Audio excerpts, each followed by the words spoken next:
Gordon and Craig leg pummel for inside position. Craig ends up in half guard and collects Gordon's secondary foot. He uses this move repeatedly throughout this match. Gordon wisely sits back when this happens, instead of lifting his hips up, which results in getting entangled. This is an ADCC match. The first half, there's no points, so Gordon could sit down at any time. Craig takes a reverse shin on shin to set up a saddle entry. Gordon controls the top leg and steps into inside position.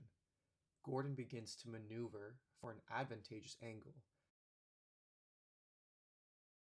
He plants his foot to come up in headquarters. He thinks better of it and falls back to guard. De La Hiva.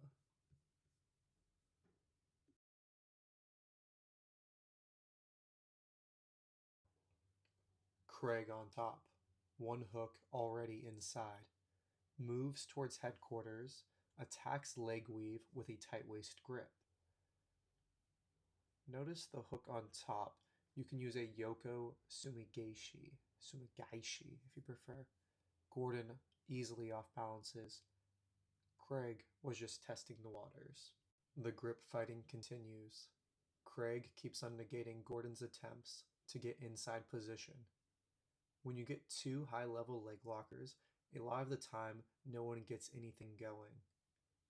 Craig sits back and gets Ashigurami on Gordon.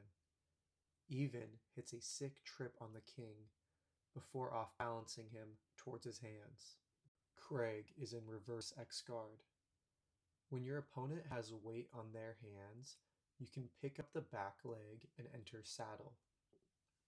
If they don't have weight on hands, you have to stick with off-balancing so they don't backstep your hooks. Look how Danaher enters from this position.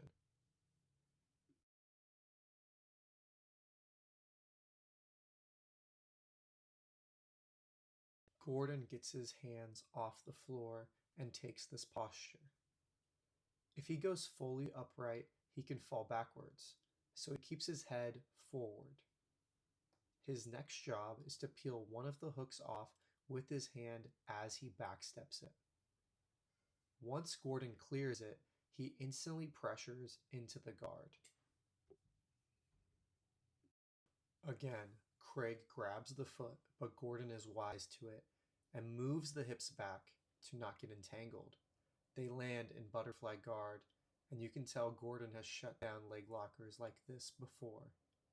Gordon lifts his hips up to weaken the hooks as he looks to lock a body lock.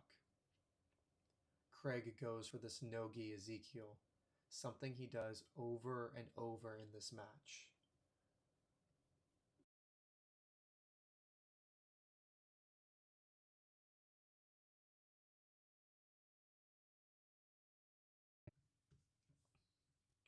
At this point in the match, a tonal shift occurs. Gordon knows he can pass Craig with a body lock. Gordon's job here is to pass Craig's left knee, which will result in chest-to-chest half guard. Craig grabs the foot again, but things are different now. Body locks are tough to break. Notice Gordon's head position, right at Craig's chin. Craig sees his moment and takes it, bridging Gordon off, and Gordon tripods and squares his hips towards the mat for base. Gordon goes for his favorite hip switch pass, no dice. Gordon is the king of headquarters passing. He sets up vicious body locks from this medium distance, then chains it with his float passing. Notice how Gordon locks his hands in the center of Craig's back. Very painful.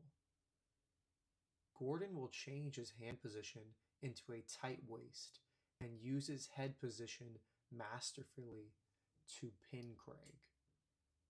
The battle is to get over the left knee, and a tight waist grip allows you to use your elbow to break their positioning.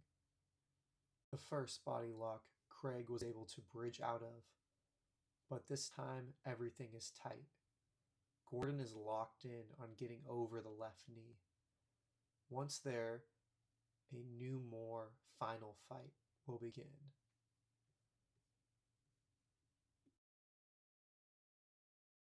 The head is the tipping point, though, as Craig goes from a concave banana shape to a convex one, just because Gordon tilts the chin up and makes him lengthen his spine.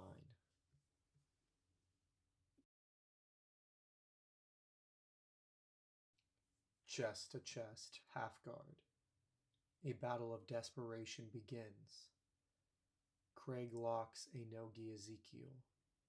Gordon expertly turns his hips and tucks the outside toes for base. All of his shoulder pressure containing Craig's bridging force. It's a deep choke, and Gordon is feeling it. But with such a huge ego also comes a huge heart. You're gonna have to put him to sleep. If you want to stop me, you're gonna have to kill me! When Craig gives up on the choke, Gordon inserts a butterfly hook. Why, you wonder? Anytime you are facing half butterfly guard chest to chest, you can do this. And it's a battle in your favor. Craig has burnt all his bridging energy, and now Gordon just needs to pry his leg out and mount. Gordon lands in Jiu-Jitsu's most dominant position, mount. Gordon has both underhooks secured and his hips pinning Craig. Craig has a couple more bridges in him, but he just used tons of energy on that choke. To ride the position, Gordon crosses his ankles and hips in, pinning Craig and letting him burn his last energy. And then it's time to keep bringing the arm overhead, and Craig falls right into the arm triangle, katagatame. If you liked the video and think I should break down their other matches, let me know in the comments. And remember, mount only works for the Jiu-Jitsu goats. It's flow and fight. Cheers.